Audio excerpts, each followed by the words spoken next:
Quem será você daqui a 5 anos? O mundo não será o mesmo. É preciso cuidar do futuro. Faça PUC Goiás, vestibular tradicional, social, transferência e segunda graduação. Inscreva-se, PUC Goiás, conhecimento a serviço da vida.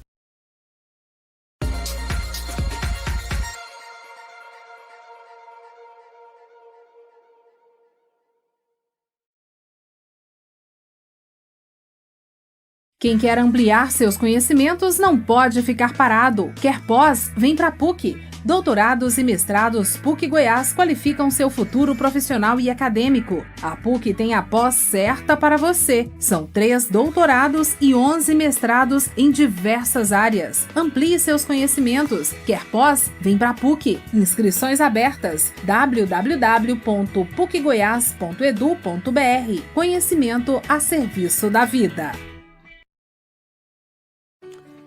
Olá, seja bem-vindo a este momento de encontro, estudo, análise e reflexão.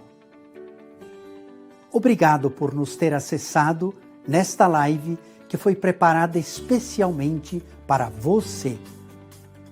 A PUC Goiás se sente honrada com a sua presença e participação. É a missão da universidade que se realiza em cada uma destas iniciativas acadêmico-científicas, culturais, artísticas, sociais ou educacionais. Em razão da pandemia que atingiu toda a humanidade, também a universidade precisou se reinventar. É por isto que agora estamos nos servindo deste sistema remoto de comunicação. A ciência e a educação não podem parar. É delas que vamos encontrar respostas e soluções aos grandes desafios do presente e do futuro. Cada dia de aprendizagem interrompida significa tempo perdido e atraso no crescimento pessoal e social. Então, ousemos avançar sempre, reinventando-nos e superando as dificuldades que surgem nos caminhos da vida. Os 61 anos da PUC Goiás são um grande testemunho de perseverança e de superação dos desafios. Você está participando deste evento na primeira universidade fundada aqui, no Centro-Oeste brasileiro. Nossa universidade existe antes mesmo da criação de Brasília. E nossa PUC de Goiás já formou mais de 110 mil pessoas em seus cursos de graduação, especialização, mestrado, doutorado e no pós-doutorado. Desejo-lhe que este momento lhe seja de crescimento, de aprendizagem, de partilha de conhecimento. Tenhamos um bom evento. A você, nosso fraterno abraço.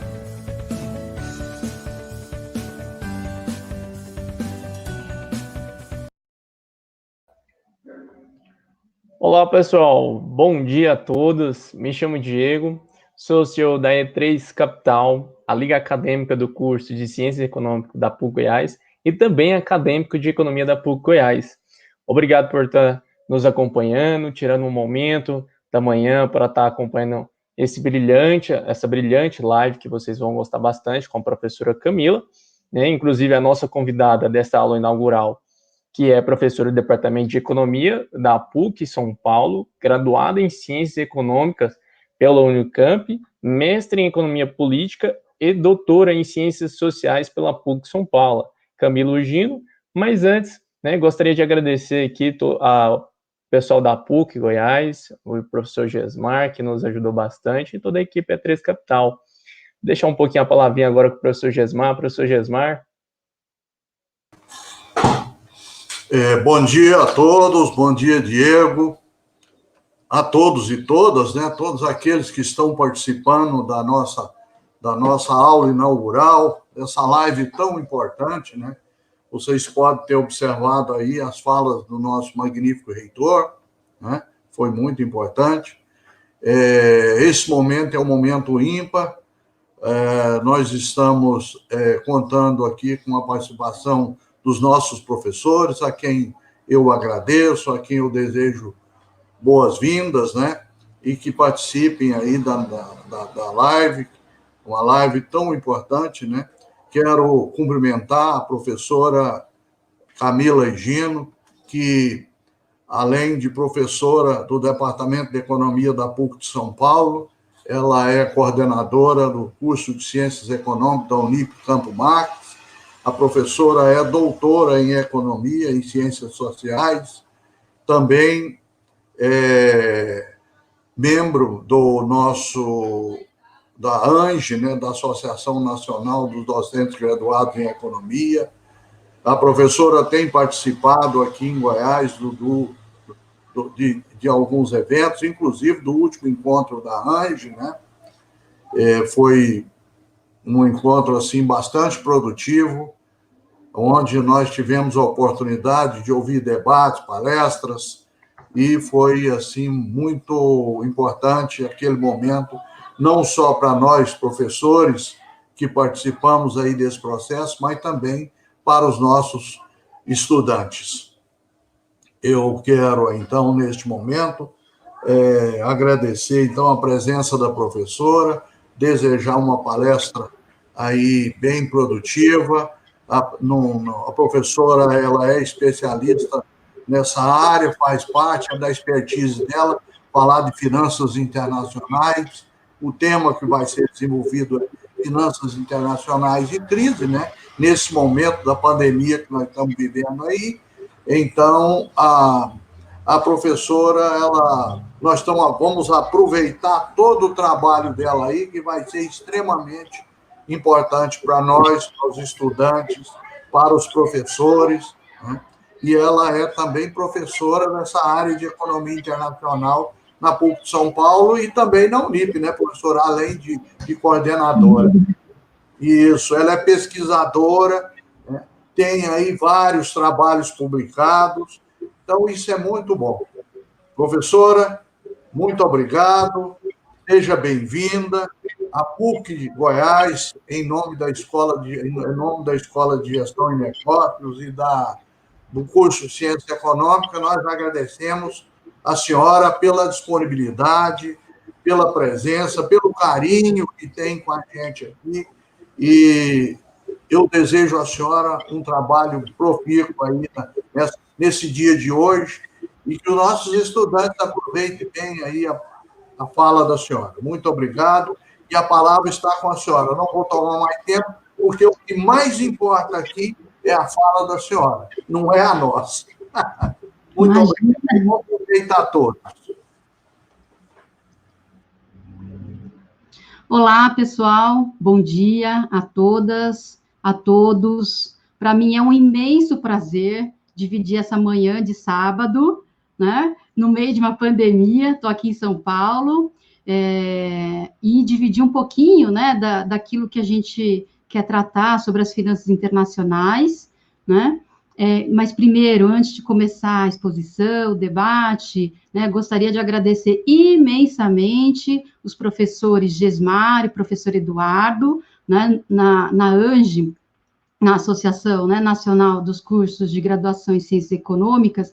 Nós temos oportunidade de sempre discutir sobre as questões contemporâneas, aquilo que, né, é importante na formação, né, da nossa profissão, né, pensando sempre numa formação crítica, né, numa formação multidisciplinar, porque, afinal, né, a realidade nos coloca sempre desafios enormes, e como estudantes e como profissionais da área de economia, né, nós estamos lidando com os problemas sociais, né? Então, sempre é muito gratificante para mim poder dividir o espaço da ANGE com os meus colegas, né? E ano passado, então, estive no congresso que foi sediado pela PUC Goiás, né? Foi super bem organizado, pude conhecer, né, a cidade, né, super bem recebida, e hoje estou aqui de volta, né, para fazer esse debate. Então, agradecer os professores, Gesmar e Eduardo principalmente, mas não apenas, né?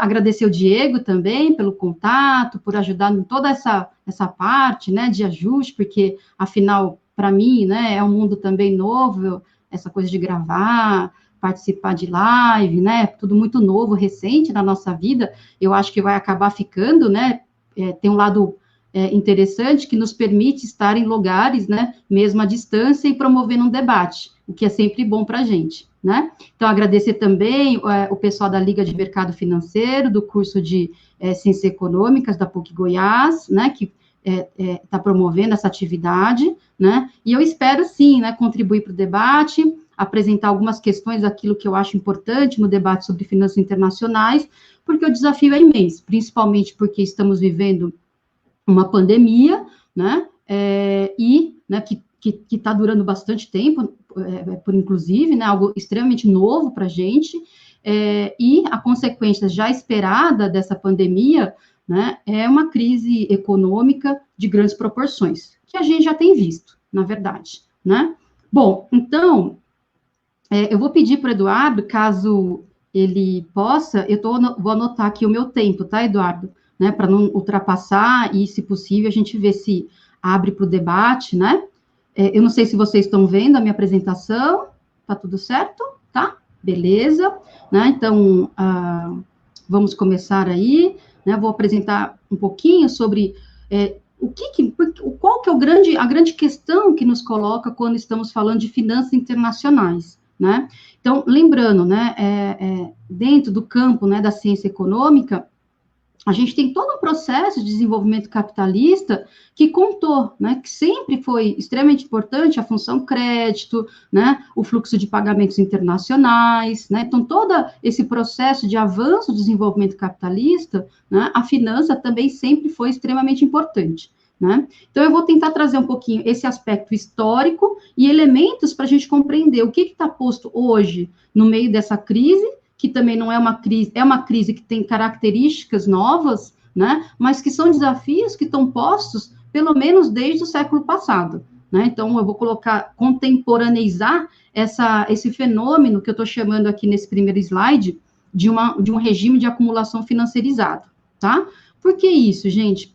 Na verdade, quando a gente pensa, né, então, todo esse processo de desenvolvimento capitalista, né, a finança sempre esteve presente, principalmente na função de adiantamento de recursos para que, né, o desenvolvimento capitalista fosse possível, né, o processo industrial se desenvolvesse, então, o recurso monetário sempre foi algo essencial, né, na dinâmica capitalista, e continua sendo. Ocorre que, então, no passado, né, no desenvolvimento do capitalismo, século XVIII, século XIX, né, as instituições financeiras, principalmente as bancárias, elas exerciam essa função de adiantar recursos na forma de crédito para que o processo industrial ocorresse, né, sempre lembrando de todo o processo que se dá, né, da noção, que eu sempre chamo a atenção, a variável tempo em economia é super importante, né, sempre bom lembrar, né, então todo o processo produtivo, ele é longo, ele é demorado, então nesse sentido envolve risco, né, então a função crédito sempre ela esteve presente para promover e administrar esses riscos também, né. Bom, então, trazendo um recorte temporal, né, o pós-Segunda Guerra Mundial foi um período em que, ao mesmo tempo, a gente viu um ritmo de crescimento acelerado, né, o que ficou convencionado como os 30 anos de ouro, dourado do capitalismo, né, que vai do imediato pós-Segunda Guerra Mundial até mais ou menos meados dos anos 70, né, os franceses costumam chamar do período glorioso do sistema capitalista, né, em que houve, então, né, toda uma organização, principalmente entre as nações centrais, mas não apenas, né, então uma reorganização mundial do mundo capitalista, dos países capitalistas, né, para promover essa reconstrução mundial. Então, com uma base industrial, né, com proteção social, daí vem toda aquela formação do welfare state, com um avanço significativo do nível de produtividade, né, do trabalho, né, com uma organização fordista do trabalho, né, então tem todo um compromisso, digamos, keynesiano de organização das economias pós-Segunda Guerra Mundial. Esse processo começa a se esgotar, como está posto aí no próprio slide, né, que eu coloquei, né, de maneira temporalmente diferente em cada região, né, nos Estados Unidos já no final dos anos 50 e na Europa Ocidental a partir de meados dos anos 60, em que as economias centrais já tinham, né, se recuperado, né, em larga medida frente à própria situação do período de guerra, né, e começa a aparecer uma expansão da finança, ou seja, né, aqui é um textinho do Chenet, né, é um economista francês, né, que ele fala o seguinte, né, desse período todo de acumulação, né, de recuperação das economias mundiais, do imediato pós-guerra, né, quando as economias centrais já se colocam como economias recuperadas, isso leva, no âmbito internacional, a um aumento de competitividade entre as nações, né? Então, a consequência disso, né, começa a ter essa concorrência ampliada e a possibilidade de você manter a lucratividade das operações começa a entrar em concorrência, né? E a gente bem sabe o que acontece quando, né, a concorrência se amplia, né? A tendência é a lucratividade reduzir um pouco, né? Ocorre que, né, nesse processo de desenvolvimento capitalista, né, existem N maneiras de você extrair, né, essa rentabilidade, né? Então, o que o Chenet está apontando aqui é que, devido a essa recuperação das economias, né, no imediato pós-Segunda Guerra, e aí já uma década e pouco depois, né, uma forma, né, que o capital busca manter essa rentabilidade, essa lucratividade, começa a aparecer, então, essa expansão da financiarização. O que significa isso? Todo aquele recurso acumulado, né, pelas operações industriais no período dourado do capitalismo, começa a gerar renda, né, e essa renda que não tem mais tanta rentabilidade devido à própria concorrência internacional, né, avanço de tecnologias, né, abertura das economias, né, isso vai levando a que essa renda comece a escoar para as operações financeiras, porque era ali, né, que a rentabilidade buscou, né, a sua recuperação, né? Então, esse trechinho mostra, né, como que essa renda excedente líquida na mão das famílias foram sendo aplicadas em títulos de seguros de vida e outros tipos de aplicações financeiras. Pessoal, eu estou falando aí já do final dos anos 50 e meados dos anos 60, né? Então, quer dizer, já tem uma transformação. Claro que não é o mundo das finanças como a gente enxerga hoje, né? Mas, né, já tem um avanço que começa nesse período nos países centrais, tá? Então, começam a reaparecer a retomada, na verdade, né, das praças financeiras, a City Londrina, que é uma praça financeira extremamente importante, né, que passa a receber, então, esses recursos, inclusive recursos que antes estavam controlados, né, pelo próprio acordo de Bretton Woods, e começa, né, então, a receber esses depósitos, né, que naquele momento estavam denominados em euro-dólares, né, mas inclusive vai exercer uma função importante para receber todos os ganhos, né, por exemplo, com os chamados recursos do petróleo, né, quando vem a crise do petróleo no início dos anos 70, né, e o avanço dos preços do petróleo mundial, né, vão ser essas praças financeiras que vão manter a rentabilidade desses recursos, são os chamados petrodólares, né. Então, é um período de mudança muito importante, e daí, né, eu estou resgatando esse ponto, porque é nesse momento, então, que a gente pega, então, o final dos anos 60 e meados dos anos 70, que nós temos, então, uma transformação, né, do desenvolvimento capitalista, e aqui eu estou chamando o regime de acumulação, que antes, né, estava bastante sustentado em torno do processo industrial, passa, né, a ter um regime de acumulação financiarizado, né? Então, alguns chamam isso de financiarização, né? Financiarização. Então, qual que é a ideia, qual que é a lógica, né, desse regime de acumulação financiarizado, ou, se vocês quiserem, a financiarização da economia, né? Hoje, muitos trabalham já com essa categoria, né, com essa análise de que o capitalismo se transformou bastante em relação àquele período do imediato pós-Segunda Guerra Mundial, né? Então, nesse regime financiarizado, né, a busca, a lógica, se dá pela maximização do valor ao acionista, né, como um objetivo corporativo das empresas.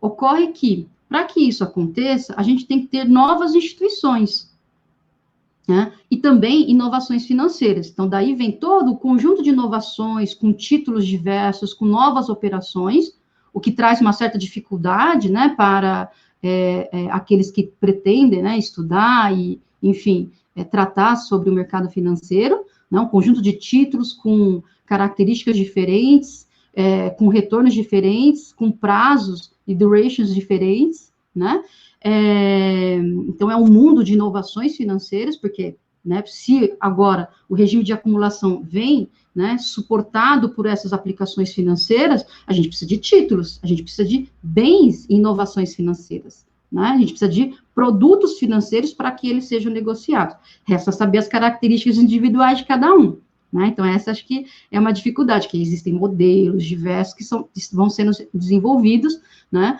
então tem essas inovações financeiras, tem um suporte legal, né, da lei, que permite, né, a difusão desses diferentes ativos, né, e, ao mesmo tempo, o avanço da tecnologia, né, o avanço da internet, que permite, né, a mobilização desses recursos, a disseminação desses títulos numa velocidade impressionante, né, então, esse é o mundo pós-anos 70, que, né, começam a aparecer essas inovações financeiras e, então, também novos agentes, né, institucionais. Ou seja, aquele mundo em que os bancos, né, faziam a intermediação entre credores e devedores, faziam os empréstimos, adiantava recurso, né, a partir, então, desse período, né, meados dos anos 70, a gente vai ter o avanço de alguns agentes específicos, são os chamados investidores institucionais. Então, quem são esses? São instituições que a gente chama financeiras, não bancárias,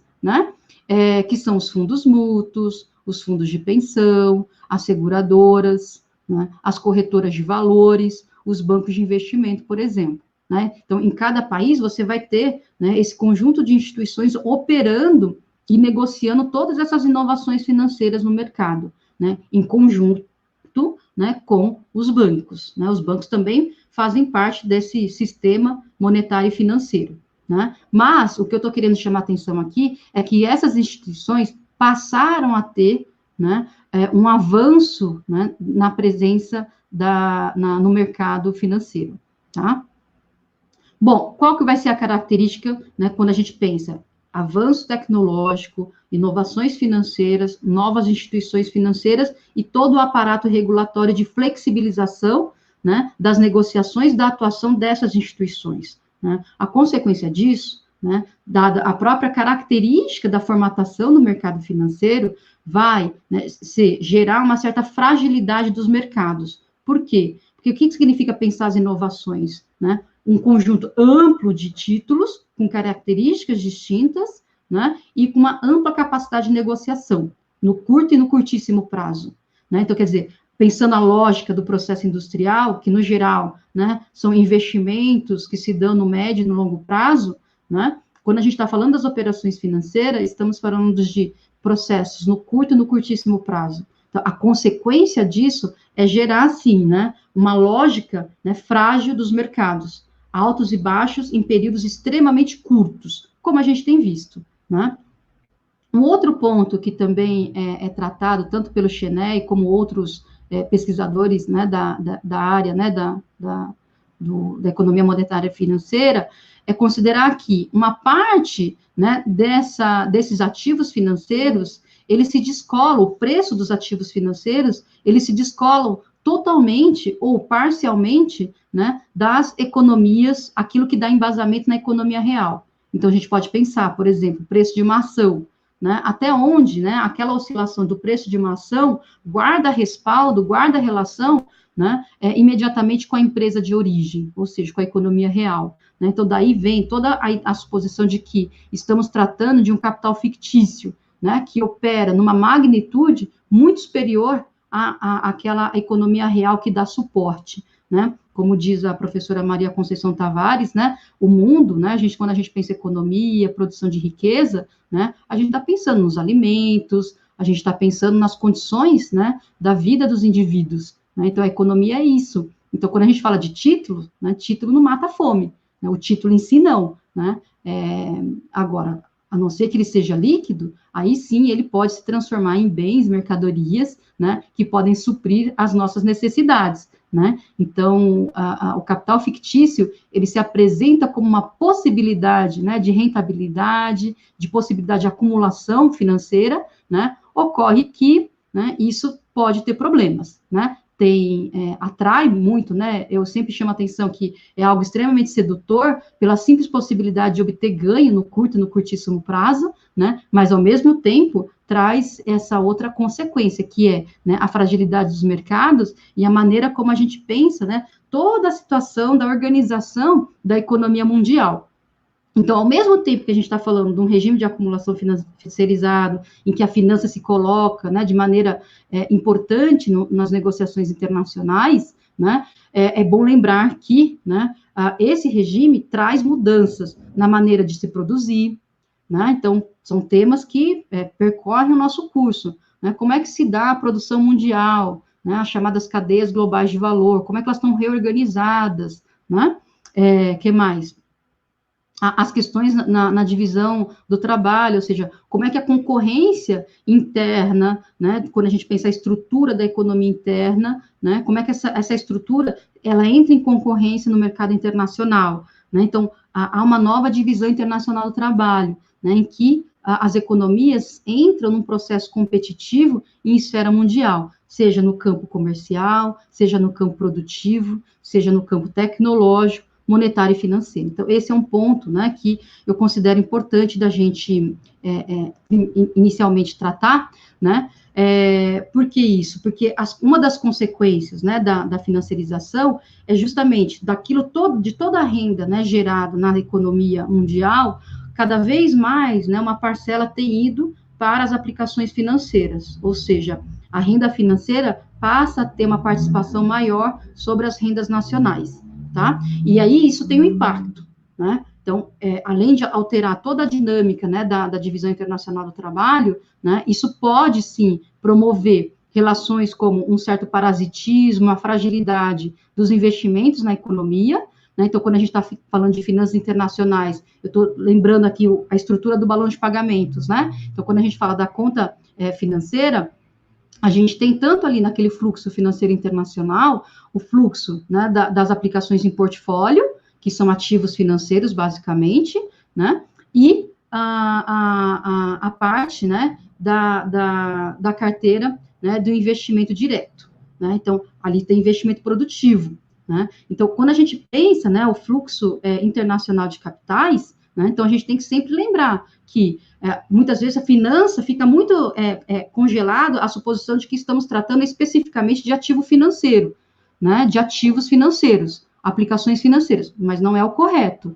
né, então há uma relação direta, né, entre ativos financeiros, né, e investimentos, né, então o que pode acontecer é que, dada essa maior parcela de riqueza sendo direcionada para as aplicações financeiras, né, pode ocorrer, sim, um certo parasitismo, né, nas relações de investimento produtivo, tá? Então, eu quero apontar, né, e tentar apresentar aqui o que tem acontecido, principalmente no cenário de crise que a gente está vivendo, né, porque a gente sabe o que gera a dinâmica, né, numa economia capitalista, né, o peso, né, da indústria, do desenvolvimento atrelado ao processo industrial é extremamente importante. Vídeo que a gente está, né, passando, no meio de uma pandemia, né, o mundo inteiro está correndo atrás, né, de uma vacina, que envolve o quê? Investimento, pesquisa, desenvolvimento, né, então a indústria farmacêutica está, aliás, o segmento, né, da biotecnologia, né, está correndo atrás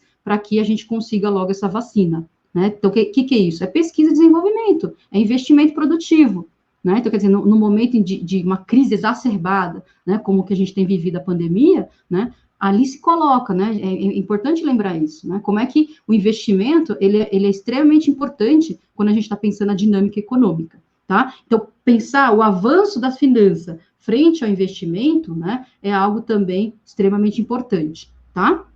Bom, ao mesmo tempo que, então, tem toda essa relação entre investimento e volume financeiro, né, é bom lembrar também que, né, esse regime de acumulação financeirizado, ele sim, ele promove, né, um maior volume das operações financeiras, e a característica vai ser, né, uma evolução impressionante dos preços dos títulos, sejam as cotações em bolsas de valores, ou mesmo os títulos diversos, né? Então, e daí vem toda essa questão. Então, avança o preço dos títulos, né? São novas instituições que se colocam nesse mercado, né?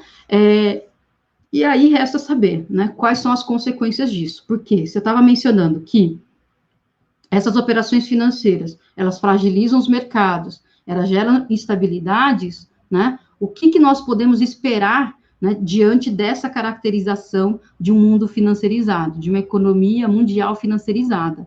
Lembrando, tá, pessoal, que a financiarização, claro que ela tem, né, dinâmicas diferentes quando a gente pensa as regionalidades, tá? Uma coisa é a financiarização no Brasil, quais são os seus recortes, quais são as suas instituições, o que é a financiarização nos Estados Unidos, na Alemanha, na França, tá? Então, sempre é bom lembrar que tem essas diferenças, né, regionais que são importantes quando a gente está fazendo análise concreta sobre a situação, né, particular de cada país, tá?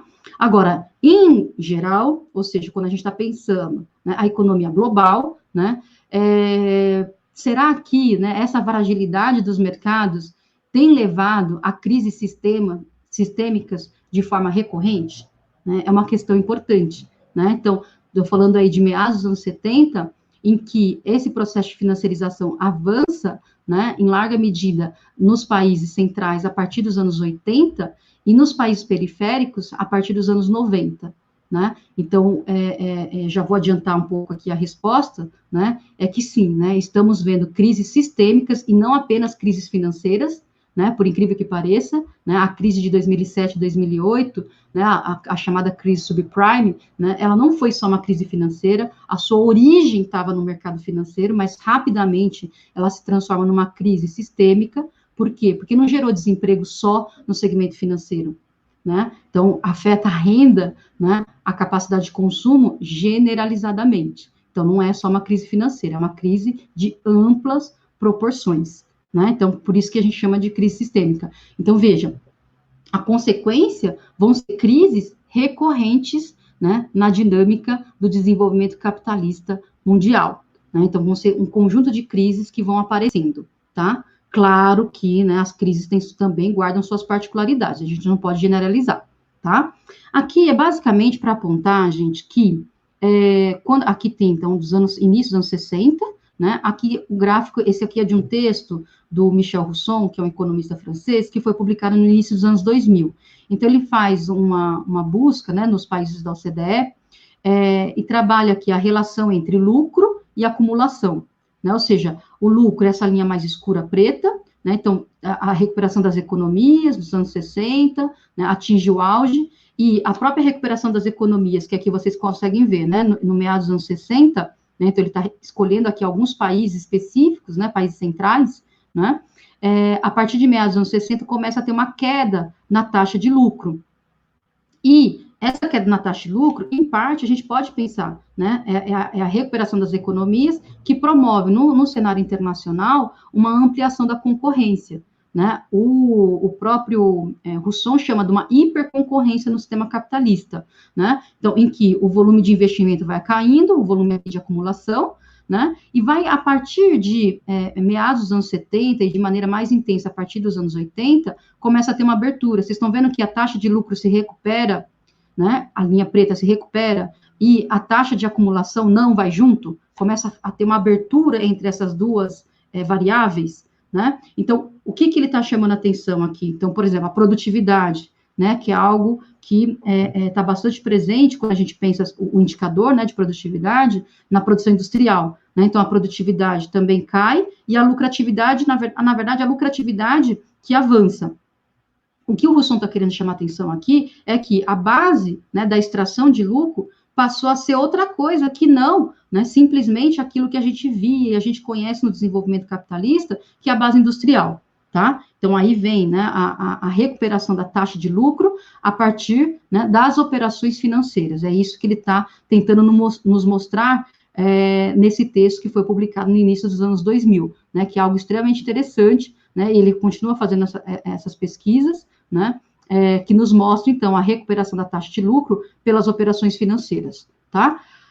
Eu trouxe apenas alguns dados aqui para chamar atenção, como é que há uma concentração da riqueza, né, entre as grandes nações no mundo, né? Então, pegando os dados do Fundo Monetário Internacional, né? Então, há uma concentração, né, do PIB mundial, ou seja, aqui o dado de 2018, né, quase 62% de toda a riqueza mundial fica concentrada em 10 países, né? O Brasil está lá, né? O Brasil está entre as maiores economias do mundo, né? E quando a gente pega as 15 maiores economias do mundo, né, pensando num globo, né, de mais ou menos 194 países, os dados que o FMI consolida, né, quer dizer, são 15 países no mundo, né, consolidam quase 70% do PIB mundial, né, ou seja, eu acho que assim dá para perceber, né, como é que a concorrência intercapitalista, ela se dá, ela é muito agressiva nesse sentido, né, pegando aqui os países, né, daí dá para entender muito, né, de todo o debate sobre, né, aquilo que a gente está tratando agora, né, por exemplo, no meio da pandemia, né, tudo bem, tem uma corrida mundial, né, para ver quem é que vai conseguir produzir a vacina, lembrando que não teremos apenas um produtor, né, porque o mundo inteiro precisa desse bem, né, então além da corrida mundial, né, pela produção da vacina, né, a gente tem uma corrida tecnológica acima de tudo, e os países estão correndo, né, vide aí o que os governantes estão dizendo, o Brasil, recentemente, o vice-presidente falou sobre, não, o Brasil não pode ficar atrás da tecnologia 5G, né, como quem, né, é importante no âmbito mundial, né, ocorre que, na verdade, a gente está bem atrasado, né, o Brasil está bem atrasado nesse sentido, tá? Então, só para vocês entenderem aqui qual é que é a dinâmica, né, que a gente está falando quando estamos falando da economia global, né, então, há uma concorrência ampla entre países, né, nessa disputa internacional. Claro que os protagonistas, né, nesse embate internacional, tem sido China e Estados Unidos, né? Há quantos anos a gente está discutindo sobre a guerra comercial, que não é só uma questão de comércio internacional, vai além disso, né? É uma disputa pela tecnologia, a Alemanha não quer ficar atrás, recentemente, né, no meio desse diagnóstico de como promover a recuperação da economia, né, o chanceler, né, na Alemanha, né, não vou lembrar exatamente o nome dele, né, ele falou, olha, a Alemanha vai gastar recursos para, né, avançar, né, no campo tecnológico, né, então ele estava mostrando que a recuperação alemã tende a caminhar no sentido de promover maiores avanços na questão industrial, né, e a gente sabe o quanto isso é importante, né, então os protagonistas são China e Estados Unidos, e há um embate tremendo, né, mas não apenas, né, quer dizer, o mundo inteiro está de olho nisso, né, porque, obviamente, tem uma concentração de riqueza, e ninguém quer perder seu espaço,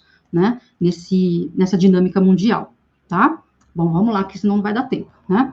Bom, aqui é para chamar atenção para vocês, né, então, não sei se vocês estão conseguindo olhar, aqui são dados, né, então, só para, como aqui acho que o formato é meio de aula, né, quando a gente está falando de finanças e compreender a dinâmica internacional, sempre é bom, né, a gente olhar, né, acompanhar os relatórios do Fundo Monetário Internacional, da UNCTAD, né, do Bank of International Settlements, né, tem uma instituição privada, McKinsey, que também tem, né, produz diversos relatórios que são importantes, né, então, só para mencionar aqui rapidamente, né, nessa questão financeira principalmente, tá? Aqui, a McKinsey, ela consolidou dados, né, de diversas fontes, pegando desde os anos 90 até aqui o dado é de 2010, né, o avanço do estoque de ativos financeiros. Então, vocês conseguem, tudo bem que acho que não dá para enxergar, né, o que é cada um, tá? Mas vocês conseguem vislumbrar aqui, né, o nível, né, de descolamento entre, né, as operações financeiras e a economia real, né, então pegando aqui desde os anos 90, tá, então aqui a gente tem títulos públicos, a gente tem ações, a gente tem ativos diversos, como debêntures, derivativos, tá, desculpa, derivativos aqui não entra, nem derivativos entra nesse compilado de dados, nem empréstimos imobiliários, que também é algo, né, importante dentro da dinâmica da expansão financeira internacional, tá? Então, aqui tem ações, títulos públicos, títulos privados, né? E tem um dado aqui que é interessante, né? O descolamento entre, né, esses ativos, né, e a economia real. Então, pegando em 2010, né, que já tem uma defasagem temporal, né, a McKinsey não apresentou mais esse dado, né, pegando, então, apenas esse, então, ações, títulos públicos e títulos privados, né, o volume de negociação, né, desses títulos em relação à economia real já é de 4 vezes maior, né, ou seja, essa ideia do descolamento, né, o capital fictício, tá? Eu estou desconsiderando, né, dentro dessa contabilidade, derivativos, empréstimos imobiliários. Eu estou falando isso porque, né, tem algumas estatísticas que mostram que, quando incluímos derivativos, empréstimos imobiliários, aplicações, ativos em ouro, por exemplo, né, esse descolamento chega a 10 vezes. Então, quer dizer, daí dá para você entender, né, a importância que, né, as operações financeiras adquiriram dentro da dinâmica econômica mundial, né, e esse descolamento, como é que isso promove, né, uma certa instabilidade. Daí eu já estou tentando mencionar para vocês, as crises, elas vão ser recorrentes. Por quê? Porque a característica, né, da operacionalidade dos ativos financeiros, essa, né, volatilidade de preço, né, essa negociação que tem um processo de desregulamentação que se permite negociar no curto e no curtíssimo prazo, tá? Então, esse aqui é um aspecto, né, importante na hora de trazer à tona, né, aqui para vocês, né? Aqui, né, o mesmo dado de 2010, porém, né, por países, né? Então, aqui, o primeiro, Estados Unidos, né? Então, quer dizer, as operações em 2010, né, desses títulos, né, representam 462% do PIB dos Estados Unidos, né? Ou seja, está extremamente alavancado nesse sentido, né? Japão, né? Aqui, os países da Europa, né? A Europa Ocidental, né? China, Índia, né? América Latina também está aqui, né? Em que também temos uma alavancagem, né? É que perto dos outros países, né? Fica parecendo que é pequeno, né? Mas sim, temos um volume de operações financeiras, né? Que supera o volume do PIB de toda a região, tá? Então, algo aqui para a gente poder pensar um pouquinho, né? O nível, né, de alavancagem que a gente vive nessas negociações financeiras, tá?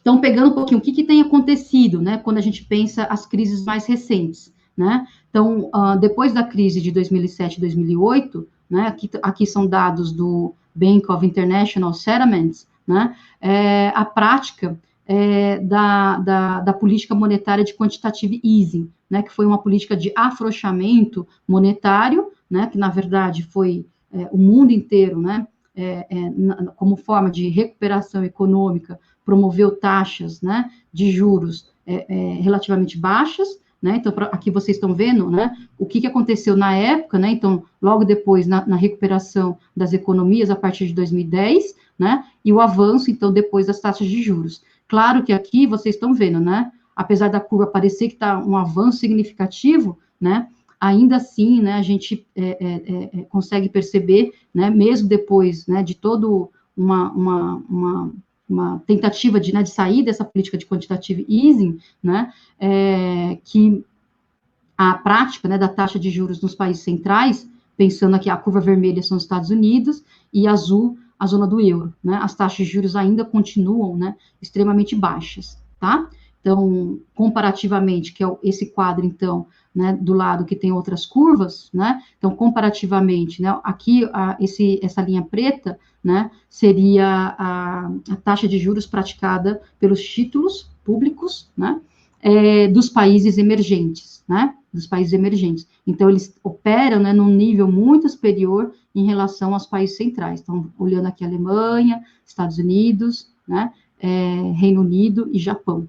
Tá? Então, eles estão numa tendência de queda, né, pegando aí meados de 2014, né, então, por mais que tinham aumentado a taxa de juros, mas depois começa de novo uma política, né, de redução de taxa de juros, né, e nos países emergentes, essa taxa é bem superior, né, então, pegando principalmente quando a gente pensa aqui, ó, Alemanha, né, Japão, eu estou chamando a atenção porque esses países emergentes, né, eles vão ser justamente captadores desses recursos que foram impressos e emitidos como superação na época, né, da crise de 2007 e 2008. Né? Então, o efeito disso a gente vai perceber, inclusive, no Brasil, né, com uma valorização do real, né? Se você pegar ali em 2011, 2012, né? Então, quer dizer, esse dinheiro, esse recurso mundial vai ser atraído, inclusive, para cá, tá? Então, considerando também que houve, né, a manutenção de taxas de juros num patamar superior em relação aos países centrais,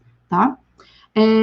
Aqui, né, para chamar atenção, que dentro dessa dinâmica capitalista, né, o que tem acontecido são que os países, né, estão altamente endividados, né, então aqui tem os países emergentes, né, que estão altamente endividados, né, então a barra azul, né, é o dado de 2017, e a barra roxa é de 2009, então é possível perceber como é que os países emergentes, eles estão se endividando, né, então esse endividamento, né, é das corporações e das famílias, tá, não é dívida, quando a gente fala dívida pública, né, não é dívida pública per si, tá, mas, né, tem um processo de endividamento aqui, né, tanto das famílias como das corporações, né, principalmente as corporações não financeiras, que é isso que também tem, né, gerado um certo estresse, né, quando a gente pensa a dinâmica, né, dessas economias periféricas, tá? Bom, eu estou tentando falar rápido aqui, gente, porque eu quero tentar chegar, né, em alguns dados mais recentes, né? Então, o que na crise mais recente, né, a gente tem de preocupação, né, no cenário financeiro internacional? Então, aqui são alguns pontos levantados, né, pelo relatório do BIS, né, agora relatório bastante recente, de setembro, né. Bom, primeiro aqui, né, já devido à própria característica da pandemia, as políticas de ajuste, né, o próprio BIS, né, considera que o BIS é uma instituição importante porque faz todo o acompanhamento sobre o fluxo financeiro internacional, junto com o FMI, né. Então, eles já apresentam, né, a possibilidade, né, de que o crescimento da economia mundial não retome ao período pré-crise, tá? Ou seja, toda aquela perda financeira que foi em março, por conta de todo o avanço, né, da pandemia, né, foi naquele momento, né, em que houve, né, a apresentação de que não se tratava de algo regional, não era um problema da China, não era um problema do leste asiático, nem nada disso, né, ali ficou bastante evidenciado em março, né, pela própria Organização Mundial da Saúde, de que se tratava de uma pandemia, né, e aí começam todas as projeções, né, lembrando que, né, nos relatórios do ano passado, claro que não se vislumbrava, né, pelo menos não era dito, né, que a pandemia estava, né, posta como um cenário possível, né, os relatórios dos organismos multilaterais do ano passado apresentavam uma certa recuperação das economias mundiais e, né, se apontava, né, uma grande perspectiva em torno das economias da periferia do capitalismo, né, então a América Latina, o Brasil nesse processo também, tá? Bom, então quando vem esse ano e toda a situação da pandemia, né, vocês devem ter visto lá em março, uma queda, né, uma desvalorização enorme dos ativos financeiros, mas não apenas, né, alguns países adotaram lockdown, né, e o efeito disso, né, foi todo um rearranjo das estimativas das taxas de crescimento, tanto para este ano como para o próximo ano, né, então, né, houve, né, essa recuperação de que, né, então aqui, né, o relatório fala como uma suspeita de que há um descolamento entre os preços dos ativos de risco em relação à economia real, né, eu diria que, enquanto eles estão suspeitando, eu já considero como algo que existe e que não é de agora, né, ou seja, toda aquela queda, né, do preço dos ativos em março, né, quer dizer, a princípio aquilo ali seria, né, uma desvalorização dos preços dos ativos de risco frente a esse descolamento, é isso que eles estão tentando chamar atenção, né, mas quando a gente olha historicamente, como eu apontei, né, então esse descolamento existe, tá, né, então, diante disso, né, os investidores institucionais estão buscando os ativos de risco, né, justamente para tentar recuperar, né, essa lucratividade nas operações econômicas, tá? Então, ao mesmo tempo que a gente vê, né, esse descolamento, né, em março houve, né, digamos, uma deflação desses ativos de risco, né, mas após esse período, ou seja, de abril em diante, né, começa a ter uma recuperação do preço dos ativos de risco, tá? Os rendimentos reais das economias avançadas caíram ainda mais, né? voltando ainda, o nível de inflação ainda não voltou, né, ao período pré-pandêmico, ainda a gente está numa situação de reorganização, né, lembrando que a gente está, né, numa economia globalizada, no sentido que, né, pensando no processo industrial, né, o simples fato de alguns países terem realizado lockdown, outros não, isso promove uma defasagem na retomada das economias, né? Por quê? Porque a peça vem lá da Índia, né? O insumo vem de outro país. Então, se esse país fez lockdown, né? Então, afeta a produção, por exemplo, local, né? Então, peças ou tecnologia que vem de outros países, né? Isso tem afetado, apesar do Brasil não ter realizado, né, o lockdown, mas a gente sabe que isso afetou, né, as condições de produção, tá? Tem um efeito sobre o dólar, né, que é interessante, ainda, né, a se verificar, porque a gente sabe que o dólar, né, dentro da hierarquia do sistema monetário internacional, continua sendo, né, a moeda de reserva internacional, né, e, né,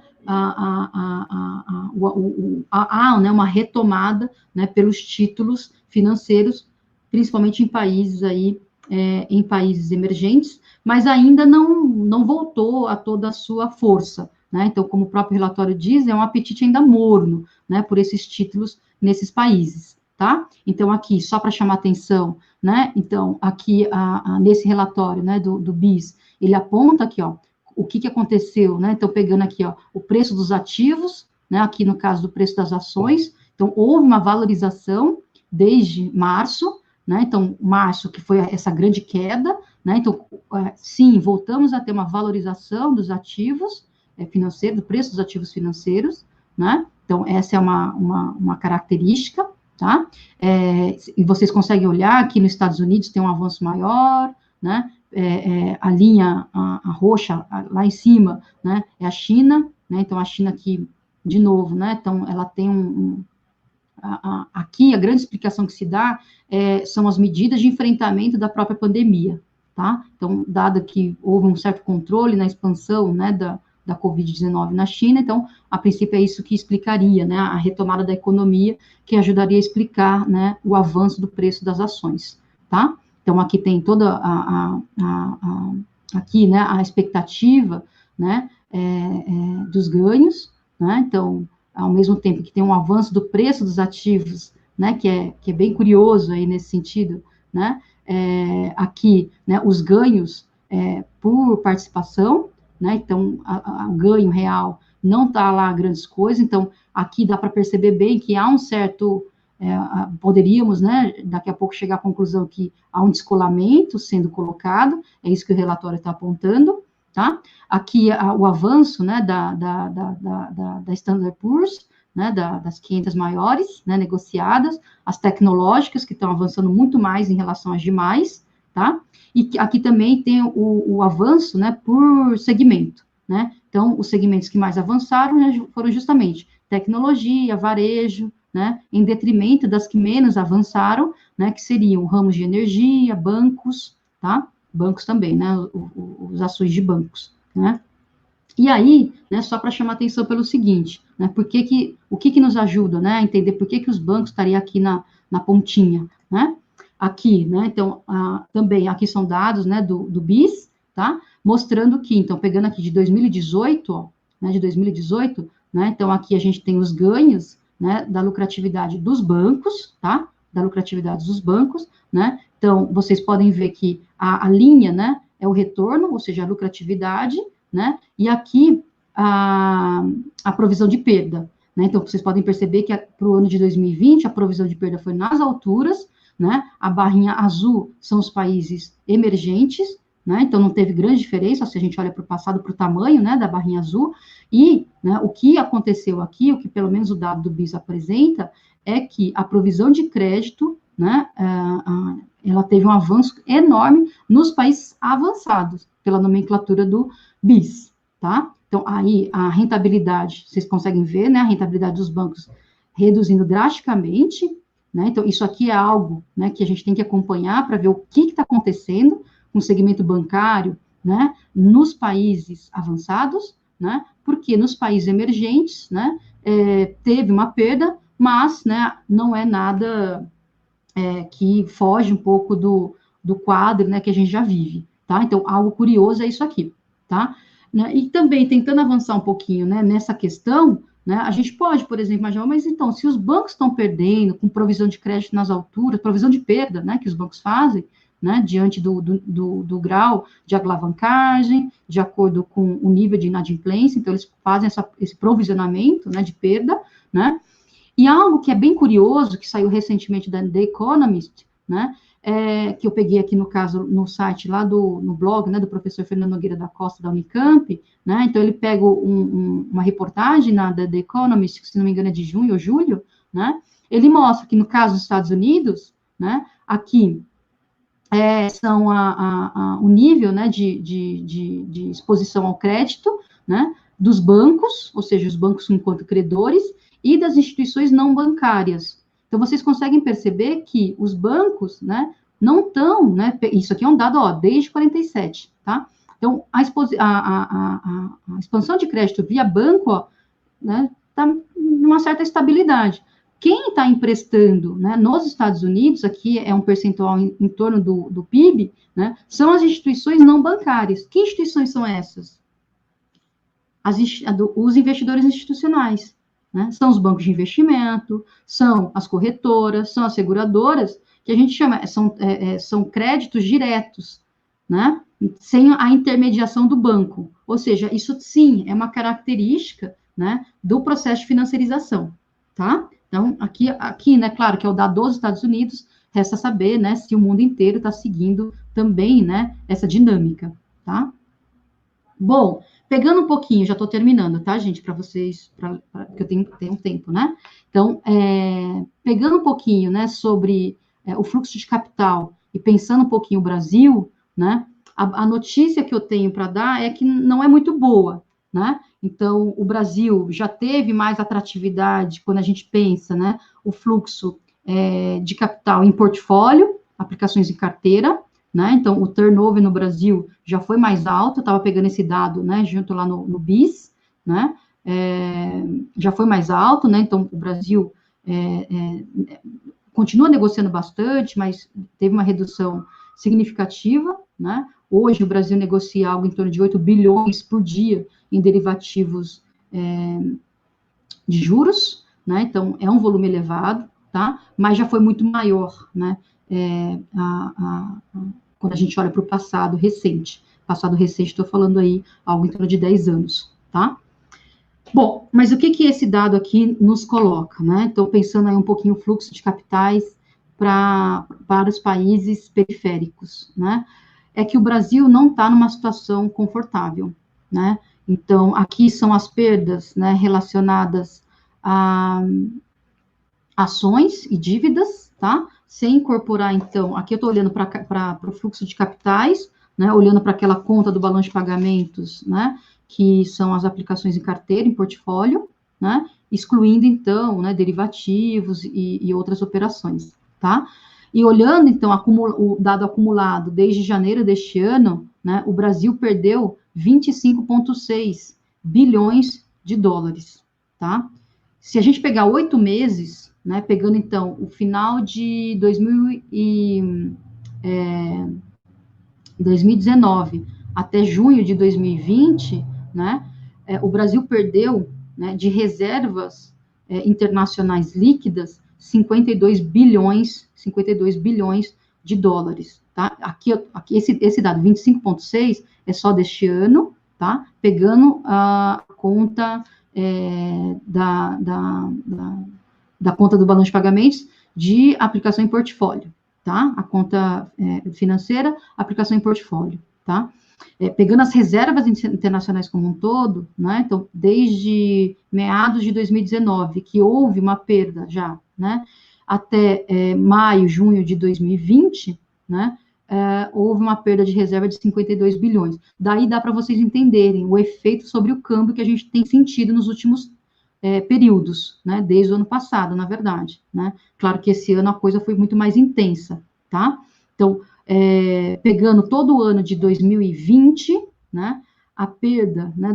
A fuga de capitais do Brasil, pegando os dados do Banco Central, né, foi na casa de 34 bilhões de dólares para o ano todo de 2020, e, desculpa, para o primeiro semestre de 2020, né, foi 34 bilhões de dólares, né, pegando então toda a fuga de capitais, tá? Não, aqui não tem, né, no caso eu falei para vocês, aqui não tem derivativos, não tem a perda com as reservas, tá? Nesse gráfico aqui, né, da esquerda, né?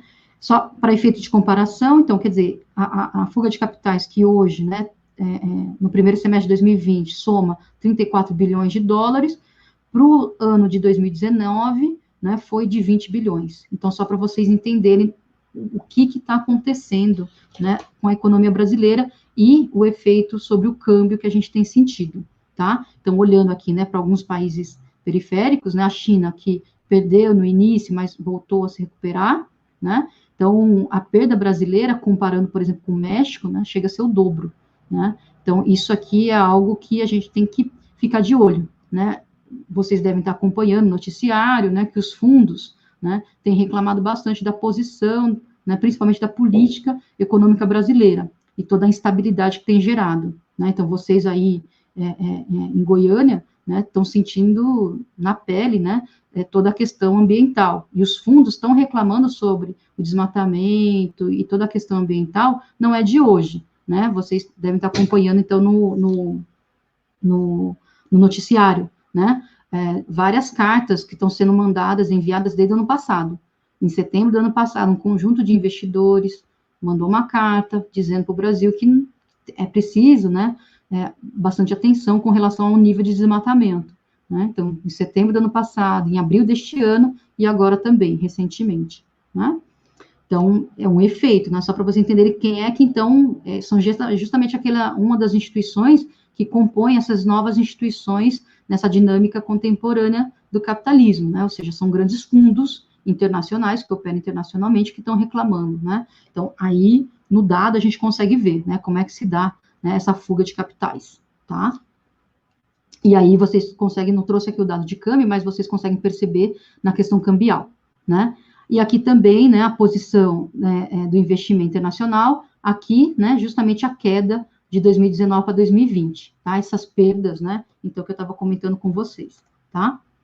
Além, né, quando a gente fala de fluxo de capital, é bom lembrar que, além, né, do fluxo de ativos em portfólio, a gente tem o fluxo do investimento estrangeiro direto, né? E aí, de novo, né, os dados da UNCTAD, que é o braço da ONU, que trabalha esses dados, né, no último relatório, mencionou que, globalmente, o fluxo de investimento estrangeiro direto, né, que tem uma característica produtiva, né, o que é esperado é que, né, a gente tem uma queda neste ano, né, uma queda do volume de 40%, né, em relação ao nível anterior, né? Segundo o relatório, é o menor nível das últimas 2 décadas, tá? A América Latina, né, segundo o relatório, será a região mais atingida por esse recuo do investimento estrangeiro direto, tá? Algo em torno de 80 bilhões a menos, né? Lembrando que em 2019, a gente recebeu 164 bilhões de dólares, né, em toda a região, né? O Brasil também vai ser largamente afetado, né? Essa é a menção, né, que o relatório faz, tá? Lembrando que houve, né, entrada de recursos no Brasil o ano passado, no segmento de gás e petróleo, principalmente, né? E eles estavam esperando para os processos, né, de privatização que o governo havia anunciado, né, no ramo de energia, né, em outros segmentos também, tá? Bom, de acordo com o relatório, a retomada do fluxo de investimento estrangeiro direto só voltará a partir de 2022, devido, né, a essa situação da pandemia da Covid-19, né? Ou seja, o cenário não é muito promissor, né?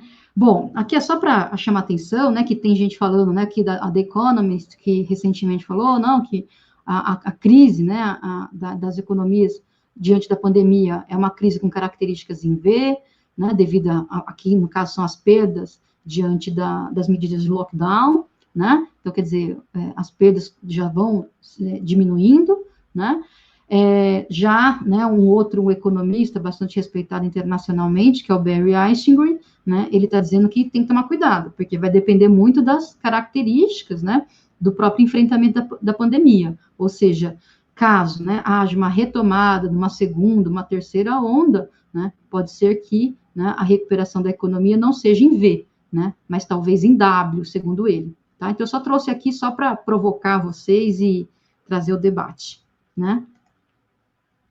E com isso, né, finalizo, então, né, chamando a atenção que estamos, né, ainda a compreender, né, o que deve acontecer diante da situação de pandemia, né? Sem dúvida nenhuma, estamos num quadro, né, de crise econômica de grandes proporções, algo que eu acho que a gente nunca tinha visto, né, porque mistura, né, uma crise que é uma crise ambiental, né, que está relacionada a uma questão de saúde, né, uma crise econômica, né, e quais são as medidas, né, que a gente pode pensar daqui para frente. Então, vai ter, sim, ganhos de curto prazo? Sem dúvida nenhuma, que as operações financeiras promovem isso. Vocês viram lá pelas curvas, né, de evolução dos preços dos ativos, né? Mas, né, quer dizer, o que nos coloca diante quando estamos pensando, né, em dinâmica, né, de desenvolvimento do capitalismo como um todo, né? São desafios enormes, né, que, sem dúvida nenhuma, estamos aí acompanhando,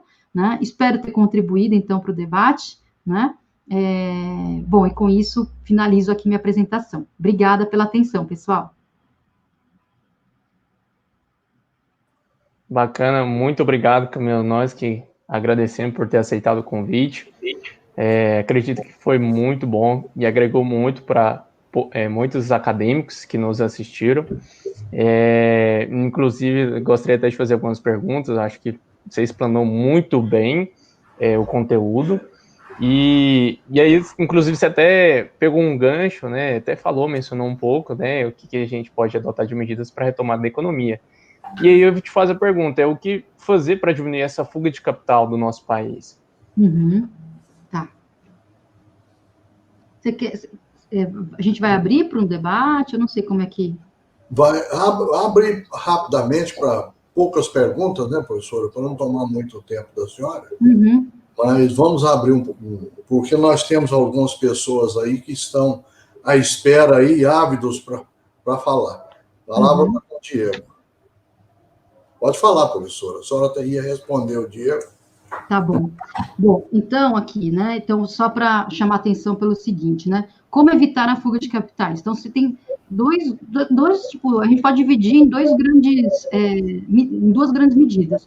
No âmbito macro, que é garantir, né, a retomada da economia, né? Então, é isso que eu estou mencionando para vocês. Vale a pena acompanhar no noticiário internacional e no nacional, né? O que os grandes fundos de investimento estão falando, né? Outro dia, inclusive, eu compartilhei com uma aluna uma notícia que saiu, acho que foi na The Economist, né, com o maior fundo de investimento, BlackRock, né, mencionando que não é possível, né, pensarmos o avanço da economia sem que haja, né, uma preocupação sobre desmatamento, ou seja, sobre a questão ambiental, né, sobre como solucionar os problemas da pobreza, por exemplo, né? Então, quer dizer, são questões que a gente nunca imaginou, né? Ou pelo menos a gente pouco imaginava que o mercado financeiro iria colocar, né? Então, quer dizer, ali a BlackRock, né, tá mencionando, né?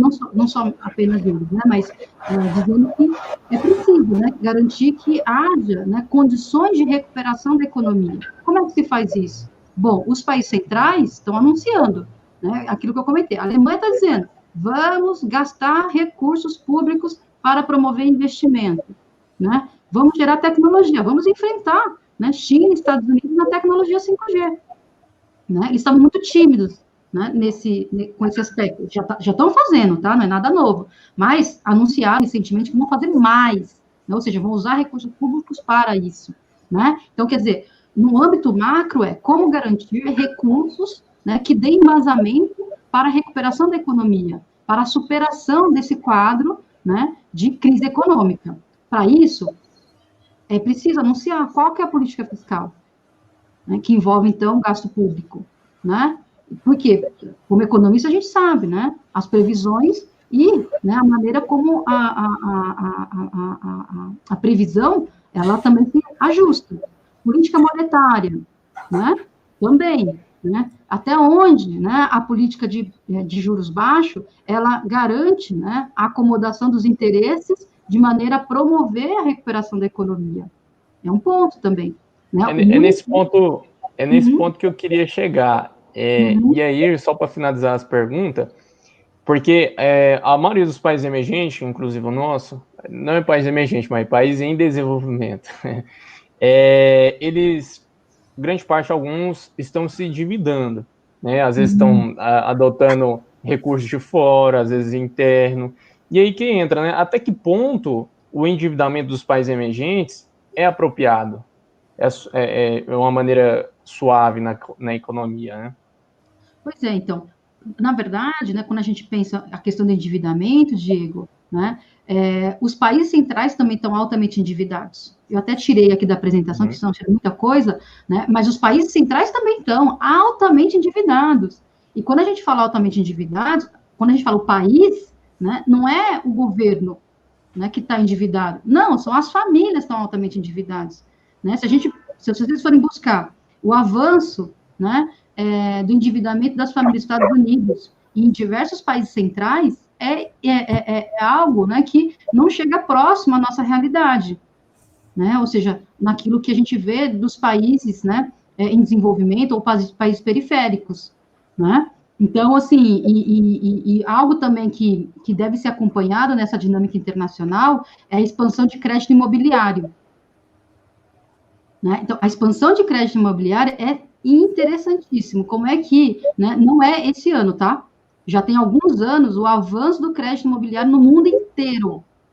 Com isso, já, né, faço aquele gancho para vocês pensarem um pouquinho. No Brasil, deem uma olhada nos últimos dados, né, da indústria, né, qual o segmento que avançou, né?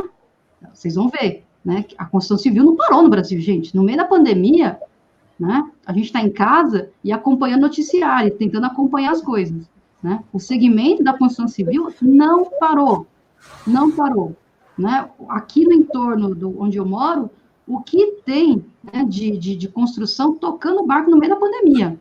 Não pararam, né? Impressionante. E aí está em lógica, está em linha, né, diria, né, com a própria dinâmica internacional, ou seja, essa expansão de crédito, né, é uma expansão que leva ao endividamento, né, de famílias e de empresas, né? Então, esse é um ponto também que eu queria destacar. Agora, então, a função crédito, né, Diego, é uma função que ela é importante quando a gente... Porque o que é o crédito? É o adiantamento de recurso. Então, o problema não é endividar. O problema, por isso que a gente sempre usa o indicador de endividamento, é dívida sobre PIB, não é assim? Isso. Por que isso? Porque o endividamento em si não é um problema. O problema é quando o PIB não acompanha. Ou seja, você não garante a perspectiva de recuperação, de pagamento desse adiantamento. O crédito, ele é essencial, gente. Ele é funcional na dinâmica capitalista. Ele é necessário. O problema é quando esse crédito não fica voltado para as operações, né, industriais, produtivas, fica circulando no meio financeiro. Por quê? Porque não gera emprego na mesma magnitude que a indústria, não gera a mesma dinamização da economia como um todo. Né? Então, quando esse recurso fica travado em operações financeiras, ali está o problema. Né? O crédito em si, o endividamento em si, não é um problema. Né? Então, por isso é extremamente importante, no âmbito macro, essa perspectiva de retomada das economias, o que cada país está fazendo. E aí, voltando à sua questão, o que evitar, né? O que fazer para evitar a fuga de capitais? Primeiro, então, tem a questão macroeconômica, né? E o outro ponto, né, eu chamaria atenção para o aparato regulatório, ou seja, o que, né, o Banco Central, né, os órgãos de regulamentação podem fazer, né, para evitar que, né, quando o investidor estrangeiro entra no país aplicando o seu recurso, o que fazer para evitar que ele saia rapidamente. Né? Então, tem experiências internacionais que promoveram controle sobre capitais na saída, ou seja, como é que se faz isso? Taxando. Bota IOF nas operações de câmbio quando, né, eles estão indo embora. Né? Então, tem sim, né, na época, em 97, quando houve a crise no Sudeste Asiático, a Malásia, para evitar a grande fuga de capitais que estava arrasando a economia no Sudeste Asiático, a Malásia colocou na época, né, controle sobre saída de capitais. Então, tem medidas no âmbito micro do aparato regulatório, né? E no âmbito macro também. Mas isso pouco se discute, viu? No Brasil, não se fala em taxar, né, quando a gente pensa em fuga de capitais. E aquilo que eu falei, já saiu muito recurso, o dinheiro não está entrando no Brasil. Então, essa pressão sobre o câmbio, se não houver perspectiva de retomada da economia, olha, não sei para onde iremos, sinceramente. Esse ano mesmo a nossa moeda foi super desvalorizada, né? E não tem perspectiva que vai aumentar, ainda mais com taxa de juros baixa. Então, é bem complicada a situação, né? Temos aqui uma pergunta do José Mário. Ele pergunta o seguinte: o chamado day trade de hoje em dia pode ser chamado de financiarização? O day trade é uma das operações, né, dessa dinâmica da operacionalidade no mercado financeiro, né, são operações no curtíssimo prazo, né, para fechar posições, né, isso sim, né, isso traz uma característica da financiarização, que é essa fragilidade do mercado, né, a alta volatilidade, né, então, porque, entre outras coisas, a gente não tem mecanismos suficientes para evitar a fuga de capitais, né, então isso acaba gerando um certo problema para a gente, né? Sem dúvida nenhuma. Bacana. Eu acho que é isso. O Ayrton me perguntou. Gesmar? Não, eu praticamente não tenho perguntas, eu só tenho a agradecer a professora pela palestra, né, que foi extremamente brilhante, e agradecer ao professor Eduardo também por ter feito a indicação da professora, né? Na abertura eu nem mencionei o nome do professor Eduardo, mas ele é que sugeriu a participação da professora e foi extremamente feliz, porque, pelo que eu estou vendo aqui, o pessoal está, assim, maravilhado com a palestra, professora. Foi ótimo, bastante reflexiva e, por outro lado, também grandes informações. E o professor Eduardo está até dando um bom dia dele aí, né? Muito bom. Todos aí com todo mundo. Isso. Eu até perguntei a alguém aí se desejava fazer alguma pergunta, que as perguntas estão sendo feitas no chat, né, o Diego? Isso. Porque, então, se alguém tiver alguma pergunta a fazer, por gentileza, que faça, porque a professora ainda tem outras atividades ainda no dia de hoje, né, professora? Inclusive, o almoço daqui um pouco. Não, bacana. Eu acho que esse pessoal perguntaram aqui, mas todo mundo gostou, comentaram, né? Muitos professores também participaram, nos acompanhavam. O Jefferson Vieira mesmo acompanhou o tempo todo. Ele gostou muito, mencionou vários termos muito interessantes. Acho que vale a pena. Também teve o professor, o Edilson também compareceu, né, deu a sua contribuição, agradeceu. Teve também o professor Bandeira, Antônio Jorge Porto Bandeira, muito bom, excelente. O Goiás, teve o professor Goiás. Goiás, um abraço. E teve muita gente, o Carlos Leão também participou. O Eduardo, né, que está presente aí, ó. Isso, teve o professor Eduardo. Muito bacana, o pessoal gostou muito. Camila, agradecemos. Todos nós agradecemos por ter comparecido, ter aceitado o convite. Acho que foi uma aula fantástica, uma aula inaugural muito bom, magnífica, e esperei contar, né, quem sabe a gente possa promover mais live com você. É um assunto que você explana muito bem, né, até mesmo que você ministra esse assunto na PUC São Paulo, e muito interessante seus dados, gostei muito, muito mesmo, foi muito fantástico. Muito obrigado, em nome da equipe da E3 Capital também, agradecemos por ter comparecido. Um forte abraço. Forte abraço, professora. Muito obrigado. Obrigada pela oportunidade, viu, professor Eduardo, né? Saudades dos nossos debates, professor Gesmar, o Diego aqui representando, né, a E3, né? Eu espero realmente ter contribuído, né? Eu acho que tem muita coisa para a gente acompanhar, como eu mencionei para vocês. Estejamos atentos, né, que a dinâmica econômica é financiarizada, então, gente, ela é extremamente volátil, né? Esperamos que dê tudo certo, né? E se tem uma coisa que a pandemia nos permitiu é poder ver vocês, assim, apesar de toda a distância, né? Então, a gente consegue matar a saudade dos colegas, né? Mesmo à distância, mantendo aí as nossas conexões, tá bom? Muito obrigada, viu, gente? Até uma próxima. Obrigado, Um professor. abraço. Um abraço. Quem será você daqui a 5 anos? O mundo não será o mesmo. É preciso cuidar do futuro. Faça PUC Goiás, vestibular tradicional, social, transferência e segunda graduação. Inscreva-se, PUC Goiás, conhecimento a serviço.